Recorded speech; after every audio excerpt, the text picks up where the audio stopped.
मंत्री उदय सामंत यांनी बाळ मानेंवर टीका केलेली आहे। ज्यांना पराभूत केलं त्यांनी माझ्यावर टीका करू नये असं मंत्री उदय सामंत म्हणतात।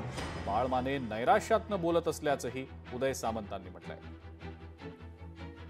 मला असं वाटतं की त्यांच्या वक्तव्यावर मी बोलून त्यांना काही मला मोठं करायचं नाही। त्यांना रत्नागिरीतली जनता काय आहे, किती सुज्ञ आहे हे 4 वेळा कळलेलं आहे। सारखं सारखं उदय सामंतला खड्ड्यात घालणार आहे, उदय सामंतला खड्ड्यात घालणार आहे।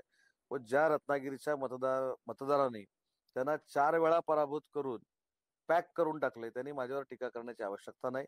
आणि म्हणून मी माझ्या पदाधिकाऱ्यांना सांगितलं की कोणावर टीका करायची, जो आपल्या तोडीचा असतो, जो आपल्या बरोबर लढायला सक्षम असतो, जो आपल्या बरोबर कधीतरी जिंकलेला असतो, अशा बरोबर लढण्यामध्ये मजा आहे। आपले टाइम वेस्ट करायचं, एनर्जी वेस्ट करायची, त्याच्यामुळे त्यांच्यावर बोलू नका अशा स्पष्ट सूचना मी दिलेल्या आहेत। ते जेवढं बोलतील तेवढी आपली मतं वाढतील हे देखील त्यांना सांगितलेलं आहे। आणि शेवटी काही लोक डिप्रेशन मधनं बोलत असतात, त्यांना बोलू दे। लोकशाही मराठी ऐका, पहा, जागरूक रहा।